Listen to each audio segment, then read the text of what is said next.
Evening all on PlayChess and streaming to YouTube. Hi all. Okay, this week we're going to continue looking at the last two games of the Fischer Petrosian candidates final match of 1971. So this is on the lead up to the 1972 match, which I consider one of the most interesting World Chess Championships to date, personally. So that Fischer Spassky match.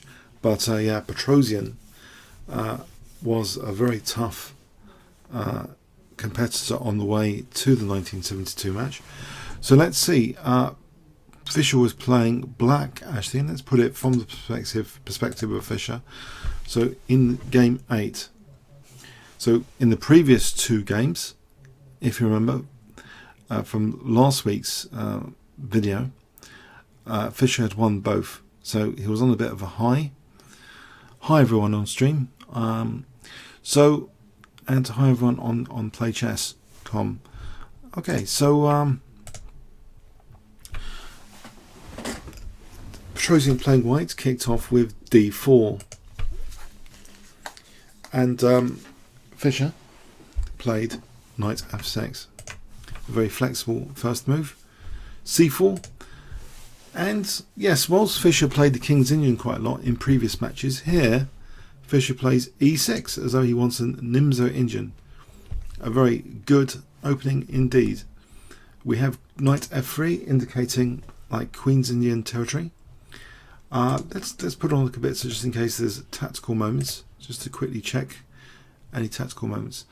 Now we have d5, so it's like a Queen's Gambit. Declined. Knight c3, and here we have the Tarrasch defense emerging. So the Tarrasch defense c5, and yes, a little bit of a nuance here, which I've never been entirely sure myself, but with this next move, would you say this is critical? Let's talk about an opening name here. It's not really the most major big deal ever, but with e3, would you say this is a Tarrasch or a semi-Tarrasch? It's not the most incredibly important question, but someone did. Okay, I have a comment that I've read earlier about this. Tarrasch or semi-Tarrasch? What would you say if I give you 20 seconds while I pour some Coke on that very unimportant question?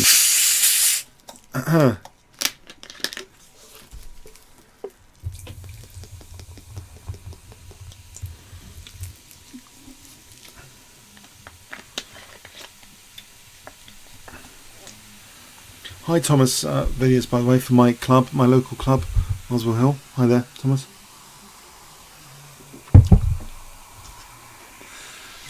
So I don't know how true this is. Narek seems to think, Narek Sargian, okay, you seem to think it's a semi-Tarrasch. This is what someone on chessgames.com said, that e3 makes it semi-Tarrasch. Wasn't actually totally aware of that, but anyway, actually that's something I'll need to research just to make sure, but apparently this is a semi-Tarrasch according to some sources. So now we have knight c6, and it seems in this position there's an isolated queen's pawn risk for both sides, in fact. And it's interesting here, the usual move is actually what Petrosian played in live. It's actually to play a3. You notice this lot of central tension here. CD has actually played less in this position. As an example, CD, ED, you might think this is, I think this is okay, and black might play A6. But yeah, white's playing A3 here. It's quite a popular move, A3. And yeah, often black plays the symmetrical A6, apparently, historically anyway. So actually Fischer plunged forward with his knight. This looks like a rather cheeky move in some respects, but it's like the third most popular move. So moving a piece twice, knight e4. Why would he do this? Well, it looks as though there's a lot of pressure on d4 potentially. I think it might be a mistake to do this. There's revealing a lot of frontal pressure on d4. This is not going to work very nicely for white at all. So we can ignore this variation. That would already be better. So knight e4, yeah, it seems as though that's an interesting move, aiming to double white's pawns potentially. So we see now white playing queen c2. Another move is bishop d3, but queen c2 was played. Knight takes c3, and often white actually plays queen takes. This alternative, they're about the same popularity, but this seems to strengthen the centre and has some perks to it, strengthening that d4 pawn. Bishop e7, and often white plays bishop d3 here. Petrosian played slightly rarer bishop b2. It looks a bit silly at the moment, but it adds some solidity to d4. It looks like a blocked in bishop. Why would you do this? It's making the position more solid. I know it looks awful, the bishop, but appearances are not everything, always. So it's what's revealed later. So castles, bishop d3. Here, attacking the pawn, of course. Black doesn't want to do anything too committal like f5, leaving massive weaknesses. No, black just plays h6. And we're out of book, of course. By now, you might expect. So white castles. Now, yes, there's double pawns inflicted. White might be suffering a bit now. It seems knight a5. So, yes, what to do about c4? What to do indeed about c4? White played knight d2, lending support for c4. This might be plausible. C takes as well, but knight d2 was played. And we have d takes c4, knight takes c4, and after knight takes, bishop takes, we've got a potential loose piece target here. Fischer plays b6, so if he can put his bishop on this diagonal, it would look rather nice. And also a bonus point, you know, rook c8, eyeing that loose piece later to open up would be seemingly quite useful. Now here, white played e4. I don't think there's anything to gain by hitting the rook. I don't think that causes any major inconvenience. Just rook b8, and if bishop d3, possibly f5 is okay here. This should be okay for black. This sort of position should be okay. Even though it looks like awkward, you know, if bishop b7 is coming, this is going to be okay for black. So we see e4 instead, and now bishop b7.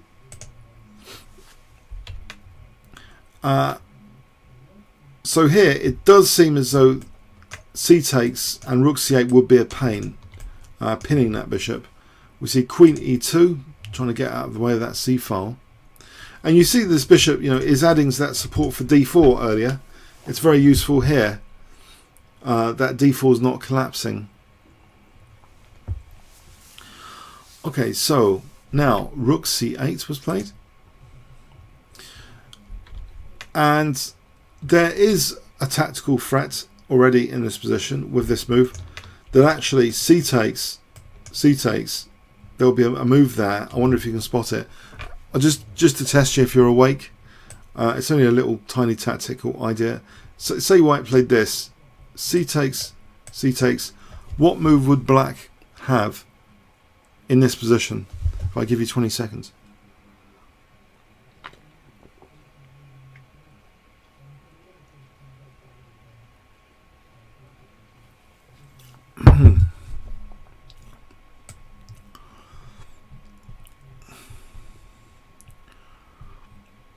Yeah. Okay. Yeah. Yeah. Bishop takes e4. Yeah. So we've got to be careful about this. Still potentially a loose piece. If takes here, this is still good for black. Queen d5 is still good for black.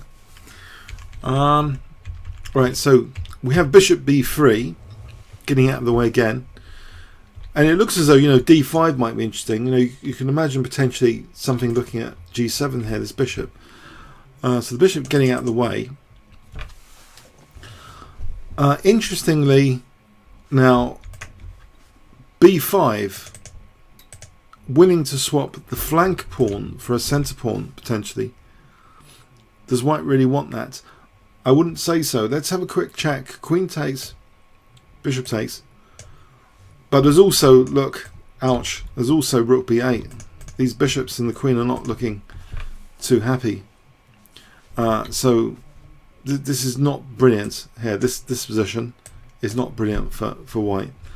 So forget that. So b5. And we have now a really aggressive try from Petrosian. Maybe he's trying to level this match at this stage. He plays this very aggressive looking move f4.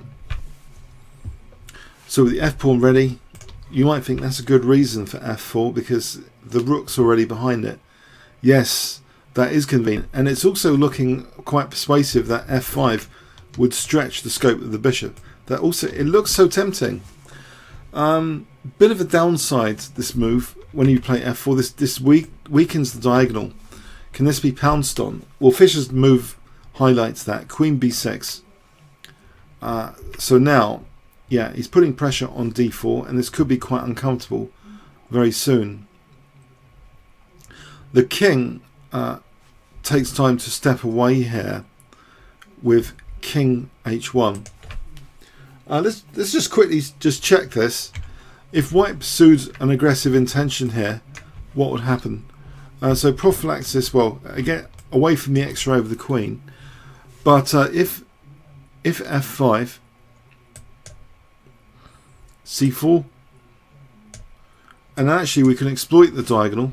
If the king didn't get out of the way, what could black play in this position, which would actually give a significant advantage positionally? Can you see what black would play here if I give you 20 seconds, starting from now?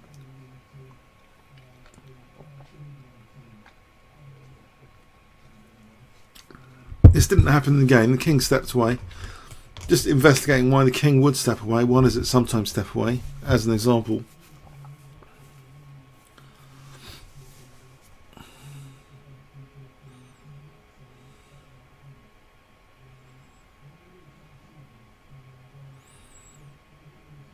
So black's play here could play e5. That'll be. It starts to be awkward here. This position. We're getting a 3-2 pawn majority potentially. If queen f2 takes, we're getting our pawns rolling, and there doesn't seem to be any clear like attack in sight just yet. These pawns seem to be quite aggressive. So that's one thing. I think white's attack isn't quite there. So yeah, the king steps out of the way on move 19. And we have c takes, and now this move b4. So pressure on these bishops potentially. Also, it means bishop a6 would be a nicely skewer on the queen and rook. So b4 is threatening that, and also b takes hitting b3. So Petrosian plays actually a takes b4 here, controlling that a6 square. We have bishop takes b4. And yes, there's an idea to rob white of the bishop pair here with bishop c3. If the bishop pair can be removed, it will take the sting out of any attack, if there is any attack in this position. Okay, so Petrosian here plays d5.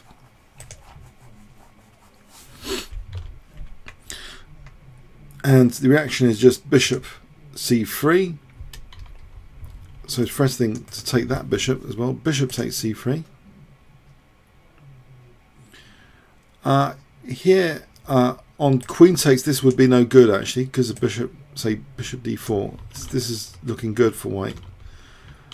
I mean, there's attacking potential still as well. Okay, and there's also this. So no, the idea is just to exchange off with rook takes c3. Bishop moves. And white's centre is really attacked. We have e takes d5, basically winning a pawn. Yeah, this is kind of a make or break scenario now for white. If his attack doesn't work, he's just lost the pawn, right? So we have e5, pawn down, and not only that, there's a focal point of the queen and rook, and that's used by Fischer. Rook e3 with tempo, queen d2, and this looks really quite bad now. d4, it extends the scope of that bishop. That bishop looks pretty good on the diagonal. This d4, it looks as though white didn't do much wrong in the game except for f4. So this echoes something actually. I remember a British grandmaster saying a comment which I found intriguing at the time. I think it was Stephen Gordon actually. He says he loves it when players try to attack him. And maybe this is interesting in this game. This move f4, it creates a double-edgedness. It creates extra weaknesses for white to look after. So if you're a very resourceful attacking player yourself, maybe that's something, you know, to welcome, to actually be welcoming seemingly attacking moves, because sometimes you get into the weaknesses much more easily, you know, provocation of weaknesses basically. So here it seems, you know, black's a pawn up. Although this a pawn, yeah, it doesn't seem as though it's going to go anywhere soon. But black's infiltrated also white's position. We have here the move rook ab1. And the queen could go here. This looks fair enough on the diagonal. It actually went to a6, curiously. I'm not sure what Fischer had in mind there, because queen c6 is definitely tying down the queen, you know, to d4. Yeah, doesn't seem such a bad idea. Say this, rook c3. It seems a pleasant enough position. But anyway, the queen went to a6, actually threatening rook e2 immediately, though, because look, rook e2 would be absolutely crushing. So maybe just tempted by that. So we have rook f2 parrying that, defending e2 square. Rook d8. Now we have king going back, actually, funny enough, to g1 in this position. King going back to g1. And now, wanting an exchange of bishops, bishop e4. It's going to soften white up on the light squares to take this bishop out and reduce attacking prospects if there ever was attacking prospects, which there doesn't seem to be. But so the bishops come off. So just a pawn up, and it's a pass pawn in the centre here, as well as a pass pawn here. Now we have the move h3, d3, and actually one beautiful thing about queen a6 is it is supporting potentially, not in this position because of the loose rook, this idea, if this rook was protected, rook e2 might be becoming useful. Rook b3.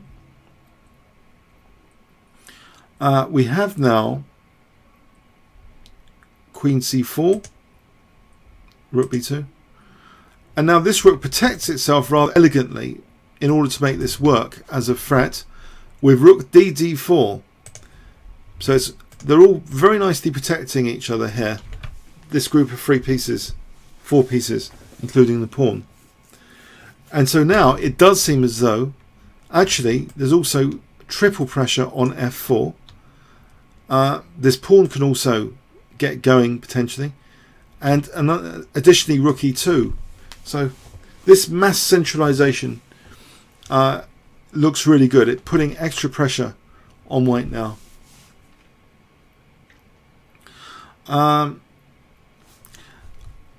So I must say, by the way, on a personal note, Thomas Villiers, one of my very strong club mates, has played some very impressive games I want to go over at some point with the Alekhine's defence. But that's a very provocative opening. And I'm sure he would relish a position like this with lots of weaknesses that have been provoked to come in and like mass centralise and like start to put pressure on points like f4. So very uncomfortable, and it begets another weakness here, this pressure, another weakness. They sort of spread like wildfire. There's other weakness now, g3. So we've got some more light square weaknesses. Rook d5 was played here. Maybe with the idea now, rook b5 would be nice. So that's interesting. It was like job done, and you know, creating this other light square weakness was good enough to lose a tempo. You know, the pawns are not going backwards. That's a very, very important thing about chess. You can do what appears to be a waste of time, but if you're encouraging your opponent's commitment of pawns going forward, they're never going to come backwards. They've permanently created weaknesses. It's not a total waste of time. So we have king h2, and now this move rook b5. It's pressure on the blockade. If you think of the pawn being blockaded here, if we can distract the blockader, the queen, this is going to get even more dangerous. Taking rook e2 is the queening is almost there. We have rook a2, not wanting that exchange, but now very dangerous. Dangerous glare of the rook now here. Just putting more pressure on white's king side, and yet another weakness now from white. In fact, this looks very bad, this position, because you can imagine queen d4 and then rook e2. We're not talking about the passed pawn anymore. You know, takes. We're looking at queen g1 mating on g1. So this glare is very dangerous with the focal point g1. If you can imagine queen d4 coming and rook e2, it's not just about the passed pawn. We have g4, looks terrible, and now rook e2 happens. Tactical and brilliant, because g3 is just weak in f4. So if white wins this pawn, well, he does do that. f4 is dropping, but there's not much else. White has very limited options now in this position. Very limited. So he does take that. D takes, and he takes here, but he loses f4. And it's only queen and rook. You might think, is it a bit simplified? The thing is, there's such a vacuum around the king with these pawns like this, all committed forward. And yeah, we just need a focal point of the last two major pieces here, and it's actually a winning move in the position, a really crushing move which the engine likes, and it's the last move of the game. So having created all these weaknesses, there's a real crushing move in this position. Can you see what black played? So black's play the final move of the game. If I give you 20 seconds.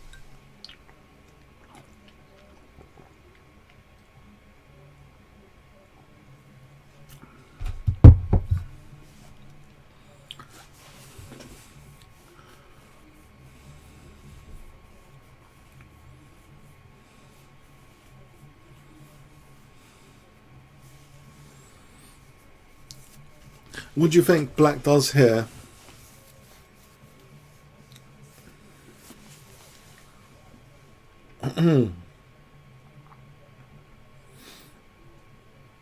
Okay, there's a vote for rook b3. Is anyone else?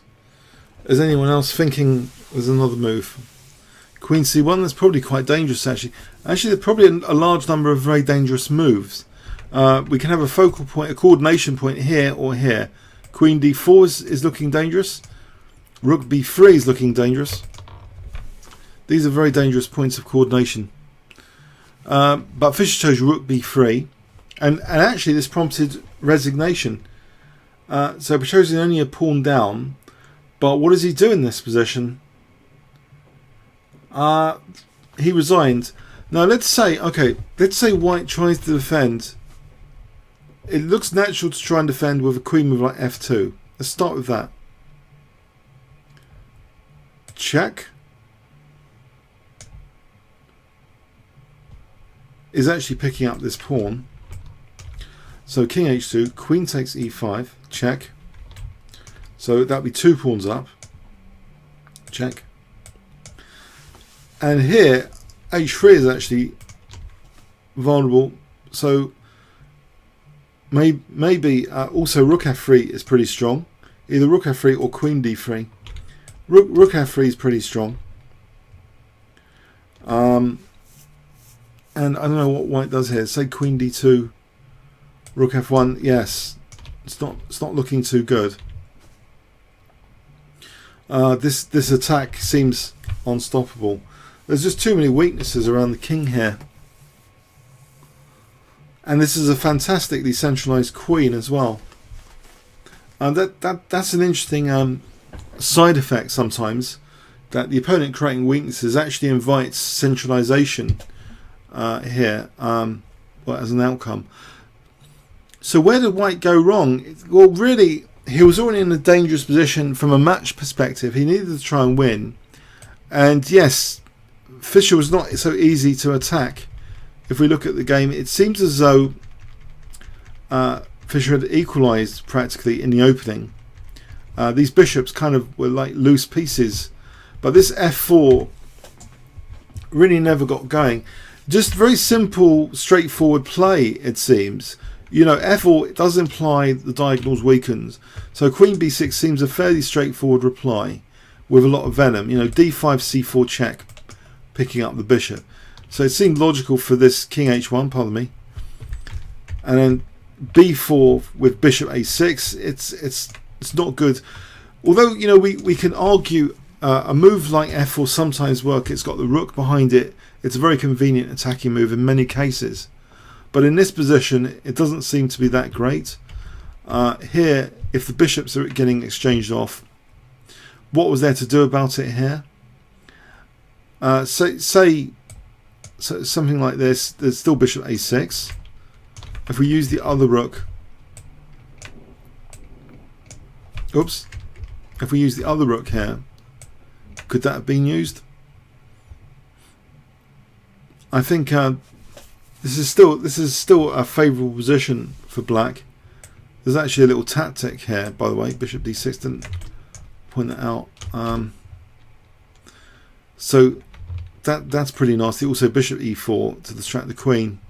So yeah, it wasn't a pleasant position. So this is probably why Petrosian invited this bishop c3. It wasn't a pleasant position.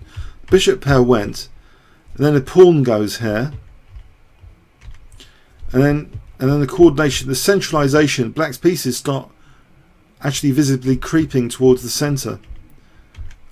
Soon they come towards the center. We get this mass centralization of 3 major pieces, forcing another weakness.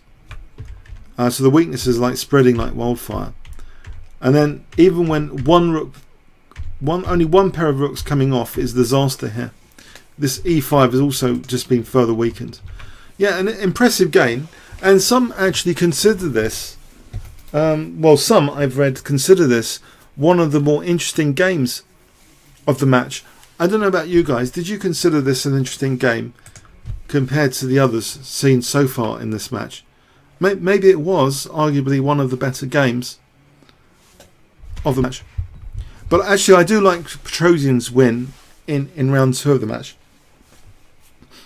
But from Fischer's perspective, this seemed quite good. Provocation, creating weaknesses. You can start to centralize your pieces. Very, very dangerous stuff after. Very difficult to manage all the weaknesses once they've been created. So let's look now at the last game of the match. So this is in round 9. It was to be the last game of the match. Sorry, spoiler alert. Yeah, so Fischer was playing white. So game 9, 26th of October 1971. E4, and Petrosian plays the French defence. d4, d5, knight c3, inviting a winner. But actually we get a surprise weapon in the French, knight c6. To be honest, I have played this quite a bit myself, knight c6. And you might think it's crazy because usually you want to try and hit white's pawn chain, and sometimes you want to hit it with c5, so why block in the c pawn? Often you can get some very interesting games with a move like knight c6, because it is eyeing e5. As a simple example, well, in the game knight f3, knight f6, I've had games where you end up playing for f6 later, and you can hit white's head of the pawn chain like that. So there's some justification sometimes, knight c6. But okay, actually Fischer kept it clinical, I have to say. I don't know if anyone sort of visualizes the sort of style of Petrosian. He likes the closed positions of manoeuvring, and Fischer loves the clarity and clinicalness of positions. And this would be, I think, more in Petrosian's style, more closed, and he liked that. But no, Fischer keeps it super clinical and clean. With e takes d5, he doesn't care if it's a boring pawn structure. There's a certain nagging clinical pressure about the position, and black's not going to be up to much manoeuvring here. He's going to be faced with direct and continuous tactical pressure for a while here now, even though it's a boring pawn structure. Just bishop b5 after bishop g4. Yes, it's a very clear-cut position, it seems. h3, bishop takes f3. Funny enough, people don't take on c6 here as an intermediate move, it seems. In live book, 12 games with that and only one with bishop takes c6. So the tension seems to be being kept in most cases with queen takes f3, bishop e7, bishop g5. And it's now that, okay, what is going on here? Well, Petrosian invites this bishop to exchange on c6 here. Perhaps he could just get away with castling. I think that would be okay. Not too bad. But white doesn't have to commit to bishop takes c6. If castling had occurred, maybe something like this. Maybe the bishop can get back to b3. So anyway, Petrosian kind of commits or encourages the bishop to exchange off with the move a6 here. So we have bishop takes c6, b takes, both sides castle, rook fe1. Yes, it looks like a pretty boring position. Strategically, you know, disaster could happen. If you imagine the bishops were removed, a knight coming to c5, this would be very unpleasant blockade square in the long run if white could have managed that. h6, bishop h4, queen d7. Now we have, you know, the simple, there's only one major foul here, so why not double rooks on it? Rook e2. And so it's just going to double rooks on it. So very simple, clinical play, and very annoying from the player with black actually to deal with this. Can't move this bishop because it's like nannying f6 right now. So we have a5, rook at ae1, and the bishop slips back to d8 here. So it looks passive here for black. b3, and we have rook b8. And now knight a4. Remember that strategic disaster I mentioned? Well, that doesn't look nice, this knight a4. It looks as though white has played like a good student, as Korchnoi would say of Karpov. White has played this position like a good student. He's doubled rooks assiduously on the open e file. He's targeting c5. He's even got the bishop away from e7. Okay, knight e4, and he's avoided the Petrosian sort of manoeuvring type positions. This offers an exchange of bishops, And the knight is holding up the c5 square. Bishop takes d8. Rook b takes d8. And a painful move on the dark squares, but reveals a positional threat, queen f4, not just putting more pressure on these dark squares, but f3 to evict the knight, which holds c5. So simultaneously targeting c5, putting pressure on the dark squares. We have queen d6. And a very interesting decision here, which the engine has an alternative move, which is fascinating. Actually, there's an alternative move here to play this. This is a little bit strange, actually. It's amazing, the engine move here and Fischer's move. Now, I found Fischer's move remarkable because, you know, from a clear-cut perspective, you want to get into the c5 square. You want to kick this. Is this just an inconvenience, this queen d6? What would you play here with white?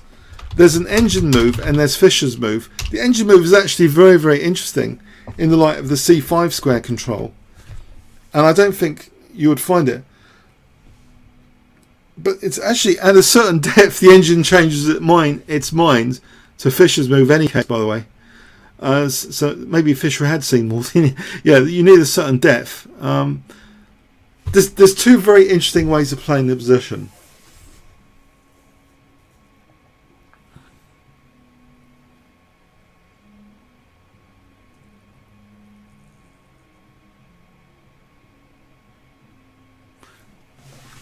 Queen c1 is interesting. That's interesting as well. Still reserving f3, but you can do it a bit more powerfully, actually, it seems. Or one could argue there's a more powerful way of keeping in reserve f3 here.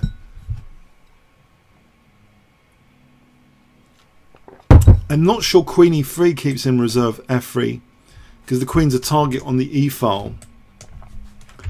But there's a move here for white that keeps in mind f3 and the c5 square. No one's going to get it. It's a queen move. I'll give you a clue. Where could you move this queen positionally? Interesting.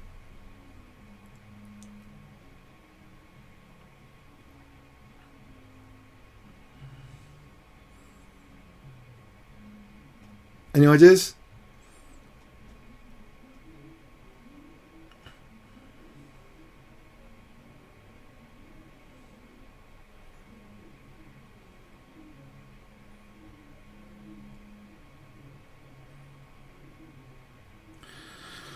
Yes, over depth 30. Yeah, the engine agrees with Fischer on this, though, if there is some controversy here.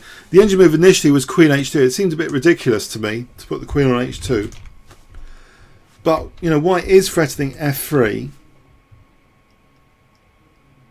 As an example, okay, let's just have an example. f3, knight g3.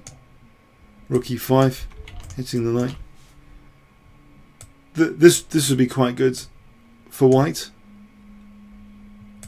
Maybe eventually. But yeah, Fischer's move might even be stronger, apparently. It seems Fischer's move might even be stronger. He actually plays queen takes d6, seemingly giving black what he kind of wants to repair his c5 square. Giving black the option now of redoubling doubling these pawns, doubling these, but protecting the c5 square. Fascinating. If knight takes d6, this is looking nasty, this position. Maybe an infiltration. It's looking pretty nasty. It's looking very pleasant for white. White would probably be winning the knight and pawn ending here, by the way.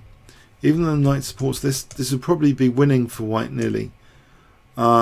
This one and this one look like very favourable endings for white. Knight b7 is going to win that pawn, for example. So we have this move c takes d6, and now this knight is a bit of a tactical liability, it seems, and it's exploited with c4. So black's in no position to play that.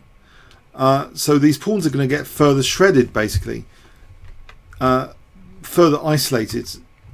So the islands are getting, torn apart a bit more, further apart.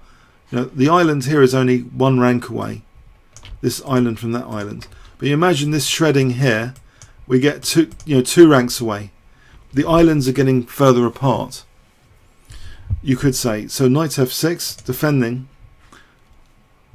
Rook c1.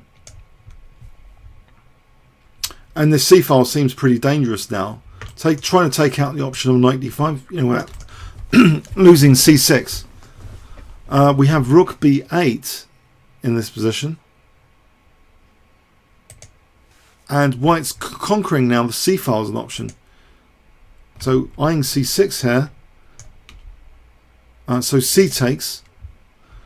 So we've got the c file or the e file. White's first on either of them in this position. But it keeps the knight out with f3 first. So there's invasion points. There's rook c6 in particular to look at d6 and maybe get behind the a pawn. Knight h5. And rook c6 is used here. Rook c6. Knight f4, rook d2, rook fe8, just letting d6 go. So you might wonder why. Okay, it looks a fairly uncomfortable position. If black just protects, let's have a look. This position, maybe this is accurate, just protecting h3 to be able to kick the knight. This just seems fairly uncomfortable. White has also got this as an option. Yeah, the pawns are pretty sliced up here. So we have rook fe8, just letting d6 go. Is there rather a sufficient counterplay here? Check. Rook h1. So if the rooks can coordinate, yeah, the knight's maybe an attacking piece. The king chases away the knight, or tries to. Check. Hang on a sec. Hold on a sec. Yes, this is one of the strongest moves actually. What Fischer played, king g3 from an engine perspective. So check. We have king h4, and now we have g6. So shedding two pawns after rook takes d5. So it seems, is this mating net material with the king on h4? Rook e8. So is this interesting? Is there some sort of attack going on here? Because a third pawn has been offered, which is taken by Fischer. So 3 pawns up. Yes, it's a make or break attack. Rook e1. Things have really got that bad. But okay, knight c3. What is Petrosian up to? Knight f4. We can see here that maybe f5, and then maybe some naughty tricks are up Petrosian's sleeve. King g4, hitting the knight. The knight goes to e6. Rook e5 is played, offering an exchange of rooks. f5 check. And king g3, f4 check. Yes, if the king now goes to f2, then it's mate time. Yeah, so the king has to stay avoiding f2 here. King h4. Now king h7 was played. And actually, there's a little bit of a well, there's an idea that g5 check is getting close to mating, because king here, knight g7, and then it starts to get really dangerous, as if there is a mate here. Fischer's move is knight e4. Let's just demonstrate that what is going on here as the threat. Let's just say a4, g5 here, check here, king g6. So we got this h5 mating net. That's to be avoided. So Fischer's move has to be accurate here to finish this game off. So he plays knight e4. We have g5 check, king g4,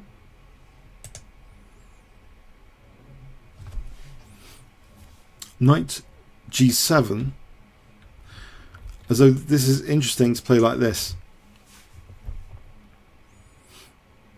So that's interesting here. King g6 and h5 check. Okay, how does Fischer get out of this? Remember, he's just taken 3 pawns in a row, so you might think some of that material could be returned as a counter sacrifice, you could call it. So that's a bit of a clue. So how dangerous is this? In fact, as an example, say White played rook e7. Would White be losing? Probably not, actually. There are numerous resources here for White to avoid a mating net. But Fischer's move is pretty good here. Okay, can you guess Fischer's move? It might not be technically the best, but it does the job. So if you guess White to move, 20 seconds. You want to avoid getting mated. It's a bit embarrassing to get into a mating net, isn't it, in chess? Especially if you're like 3 pawns up.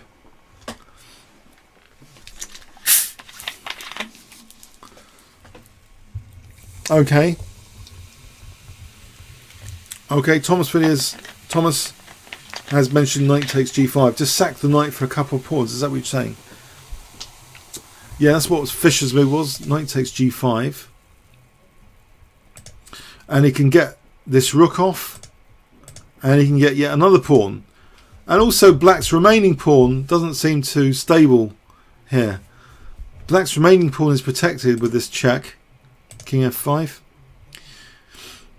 Rook e2. Little tactical idea for a fork.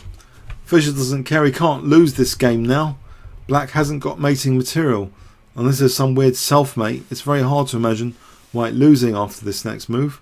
Just taking here. Black's left with a knight.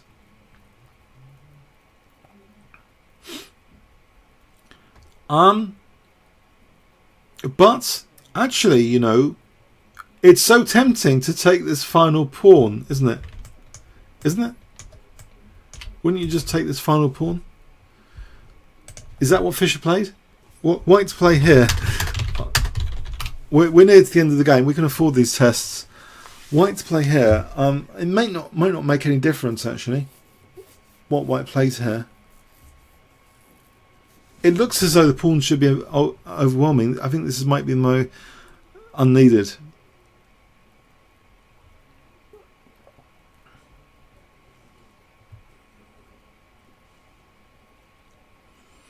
Yeah, I think White can do anything actually. I can imagine this is much better for White. Fischer's move is just even more accurate. Just king e5. The pawn is actually it's stopping any nonsense here. So king e5 takes a4. This pawn's flying away. The knight can't possibly stop this. So here Petrosian resigned. Yes, so that was the clinical finish of the match. Fischer was a bit boring though, wasn't he? Playing a kind of exchange variation in this final game against the exotic knight c6 French defense. But yeah, it perfectly suits his clinical kind of style, clear cut, taking the match. So at least Petrosian had offered resistance, unlike Taimanov and Larsen, who were wiped out 6-0 each. So he had offered some resistance to Fischer finally. So Fischer was set to play in the 1972 match now against Boris Spassky. And yeah, I don't know how many of you would like... I know I've gone over the videos... Sorry, I've gone over the games briefly with some brief videos of the Fischer-Spassky match in 1972. But I wondered if you would like to go over that match, a couple of games in detail at a time, except, you know, default games, etc. Is there a vote here? Should we go over the 1972 match in the upcoming weeks? We could do that. It was my most favourite World Championship match of all time, I think. So what do you think about that idea? Should we just re-examine the 1972 match from the start over the next few weeks?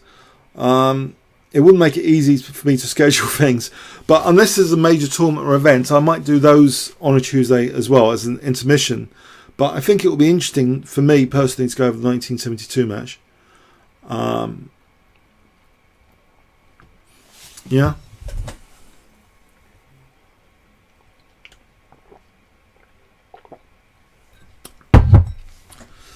Okay, great. So, okay, I hope you enjoyed this game. It's interesting. It's interesting. There is a kind of clinical, precise style of Fischer, and yeah, Petrosian was usually, regarded as one of the greatest match players of all time because he rarely lost, and that's all he needed to do in matches. He didn't need to go out and win every game like a Swiss tournament. That's why he was such a dangerous player to play in matches, Tigran Petrosian. He just needed the odd win and then he'd win the match. So it was great that Fischer could take him out in a match. Okay, so see you next week then. Thanks very much. Comments or questions on YouTube. Have a good week.